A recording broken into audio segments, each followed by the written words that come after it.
नमस्कार दोस्तों, आज की इस वीडियो में हम बात करने वाले हैं पेंक्रियाज में होने वाले सूजन के बारे में, जिसे कि हम पेंक्रियाटाइटिस यानी कि अग्नाशय शोथ भी कहते हैं। दोस्तों, अग्नाशय शोथ क्या होता है? तो अग्नाशय जो है वो पेट की एक बड़ी ग्रंथि होती है जो कि छोटी आंत के ऊपरी हिस्से के बगल में होती है। अग्नाशय शोथ का मतलब है कि पेंक्रियाज में सूजन होना। अग्नाशय उन एंजाइमों का उत्पादन करता है जो पाचन में सहायता करते हैं और वह हार्मोन भी बनाता है जो कि आपके शरीर की शर्करा यानी कि ग्लूकोज की प्रक्रिया को नियंत्रित करने में मदद करते हैं। अग्नाशय शोथ अचानक हो सकता है और कुछ दिनों के लिए रह सकता है, जिसे कि हम एक्यूट पेंक्रियाटाइटिस कहते हैं, या फिर कई सालों तक भी रह सकता है, जिसे कि हम क्रॉनिक पेंक्रियाटाइटिस कहते हैं। अग्नाशय शोथ के हल्के मामले उपचार के बिना ठीक हो जाते हैं, लेकिन इसके गंभीर मामलों में जानलेवा जटिलताएं हो सकती है। गंभीर अग्नाशय शोथ में यदि एंजाइम और विषाक्त पदार्थ रक्त में शामिल हो जाते हैं तो यह अन्य महत्वपूर्ण अंगों जैसे कि हार्ट, फेफड़े और किडनी को नुकसान पहुंचा सकते हैं।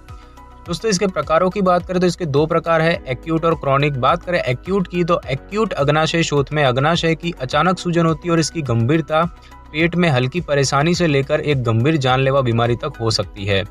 एक्यूट अग्नाशय शोथ से ग्रस्त ज्यादातर रोगी सही इलाज लेने पर पूरी तरह से ठीक हो जाते हैं। बात करें क्रॉनिक की तो क्रॉनिक अग्नाशय शोथ एक्यूट अग्नाशय शोथ के बाद होता है और अग्नाशय की चलती सूजन का परिणाम होता है। दीर्घकालिक शराब पीने या फिर धूम्रपान के कारण भी क्रॉनिक अग्नाशय शोथ हो सकता है और इसके मरीजों को गंभीर दर्द और अग्नाशय की विफलता हो सकती है। दोस्तों, इसके लक्षणों की बात की जाए तो क्रॉनिक अग्नाशय शोथ का मुख्य लक्षण है अचानक आपके पेट के ऊपरी भाग के चारों ओर एक गंभीर व हल्का दर्द होना, और यह दर्द अक्सर तेजी से बढ़ता जाता है और आपके बाएं कंधे के नीचे या फिर पीछे जा सकता है। भोजन या पेय पदार्थ, विशेष रूप से फैट वाले खाद्य पदार्थ से आप बहुत जल्द खराब महसूस कर सकते हैं।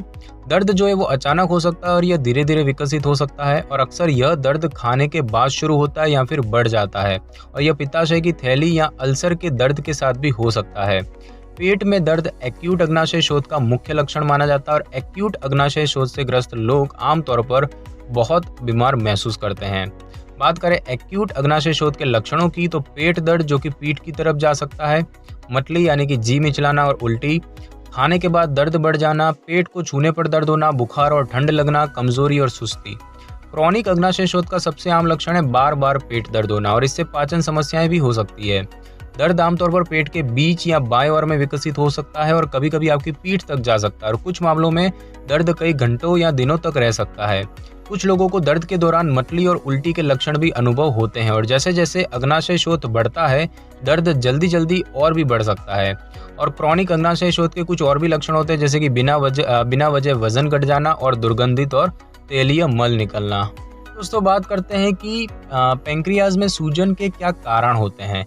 तो ज्यादातर मामलों में एक्यूट अग्नाशय शोथ जो है उसके कारणों की बात करें तो पित्ताशय की पथरी होना, शराब का ज्यादा सेवन करना, कुछ दवाएं, स्वप्रतिरक्षित रोग यानी कि ऑटोइम्यून डिजीज, इन्फेक्शन, ट्रोमा, चयापचय विकार या फिर सर्जरी।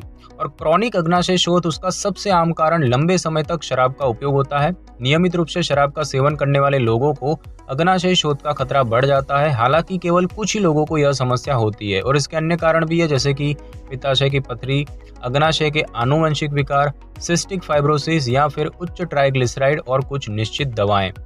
अब बात करें इसके जोखिम कारकों की कि इसके कौन ऐसे जोखिम कारक है जो इसके जोखिम को बढ़ाते हैं। तो उसमें है शराब का सेवन, पित्ताशय की पथरी, 70 वर्ष या उससे अधिक की आयु, पेट की सर्जरी, धूम्रपान करना, अग्नाशय शोथ का पारिवारिक इतिहास, रक्त में कैल्शियम का उच्च स्तर, थायराइड बढ़ना यानी कि हाइपरथायराइडिज्म, हाई कोलेस्ट्रॉल, इन्फेक्शन, पेट में लगी चोट या फिर अग्नाशय का कैंसर।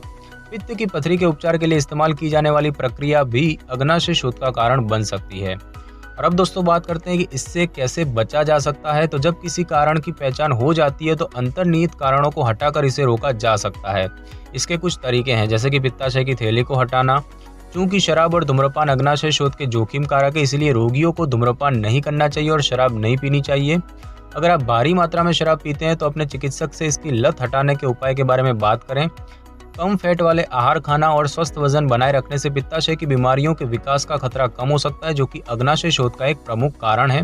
ज्यादातर मामलों में अग्नाशय शोथ का दर्द और मतली काफी गंभीर होते हैं कि व्यक्ति को चिकित्सक से सलाह लेनी पड़ती है। हालांकि कुछ ऐसे लक्षणों का अनुभव होने पर तुरंत आपको डॉक्टर से सलाह लेने की आवश्यकता होती है, जैसे कि मतली या उल्टी के कारण दवा न ले पाना, कुछ पीने या खाने में असमर्थता होना, गंभीर दर्द जो कि केमिस्ट के पास मिलने वाली दवाओं से ठीक नहीं होता है, बिना किसी वजह दर्द होना, सांस लेने में तकलीफ, दर्द के साथ साथ बुखार होना या फिर ठंड लगना, लगातार उल्टी होना, बेहोशी महसूस होना, कमजोरी होना या फिर थकान महसूस होना और साथ ही साथ गर्भावस्था सहित अन्य चिकित्सा समस्याओं के साथ दर्द होना।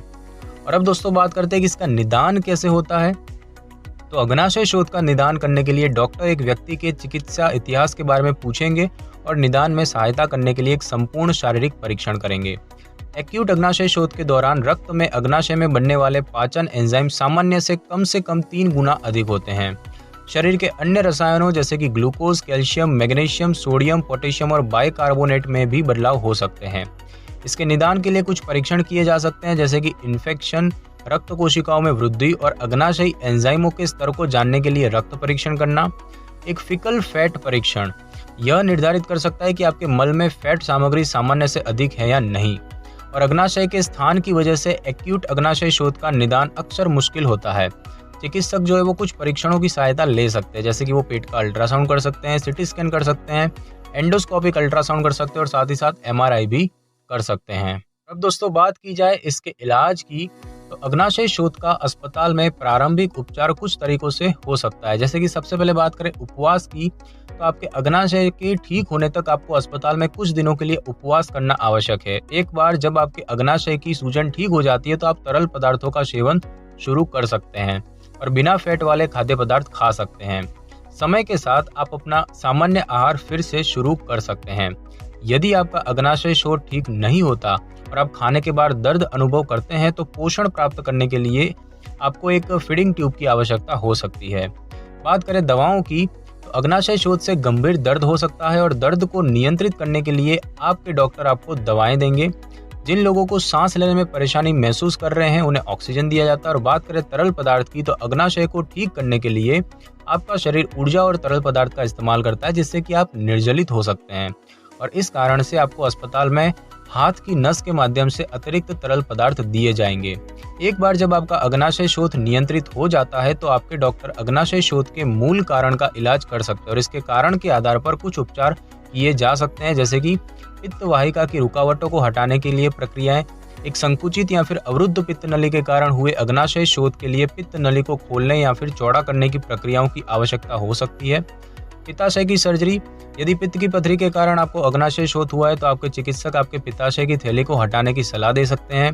अग्नाशय की सर्जरी, आपके अग्नाशय से द्रव को निकालने या रोगग्रस्त ऊतक को हटाने के लिए सर्जरी आवश्यक हो सकती है। और शराब की लत के लिए उपचार, तो शराब की लत से अग्नाशय शोथ हो सकता है और यदि यह आपके अग्नाशय शोथ का कारण है तो आपके डॉक्टर आपको शराब की लत का उपचार करने के लिए कह सकते हैं। शराब पीना जारी रखने से आपको गंभीर जटिलताएं हो सकती है और आपकी स्थिति के अनुसार क्रॉनिक अग्नाशय शोथ के लिए कुछ और भी अतिरिक्त उपचार होते हैं जैसे कि दर्द प्रबंधन। तो क्रॉनिक अग्नाशय शोथ से लगातार पेट में दर्द हो सकता है। आपके दर्द को नियंत्रित करने के लिए आपके डॉक्टर दवाओं की सलाह दे सकते हैं। तीव्र दर्द को एंडोस्कोपिक अल्ट्रासाउंड या सर्जरी जैसे विकल्पों से ठीक किया जा सकता है। पाचन में सुधार करने के लिए एंजाइम, तो अग्नाशयी एंजाइम की खुराक आपके शरीर को खाद्य पदार्थों में पोषक तत्वों को संसाधित करने में आपकी सहायता कर सकती है। अग्नाशयी एंजाइमों को प्रत्येक भोजन के साथ लिया जाता है। बात करें आहार में परिवर्तन की, तो आपके डॉक्टर आपको एक आहार विशेषज्ञ के पास भेज सकते हैं जो आपको कम से कम वसा वाले पोषण युक्त भोजन बनाने में मदद कर सकते हैं और आपको पर्याप्त तरल पदार्थ के सेवन की भी सलाह दी जा सकती है। और यदि अग्नाशय पर्याप्त इंसुलिन का उत्पादन नहीं कर पाता है तो शरीर की रक्त शर्करा को नियमित करने की आवश्यकता होती है और इंसुलिन के इंजेक्शन जो है वो आवश्यक हो सकते हैं। तो दोस्तों इस वीडियो में बस इतना ही। अगर आपको मेरी ये वीडियो अच्छी लगी हो तो वीडियो को लाइक और शेयर करें और कमेंट करना बिल्कुल भी ना भूलें। और अगर आप हमारे चैनल पर नए हैं तो चैनल को कर ले सब्सक्राइब और बेल आइकन के बटन को कर ले क्लिक ताकि मेरी नई वीडियो की नोटिफिकेशन सबसे पहले आपको मिल सके। Thanks for your time.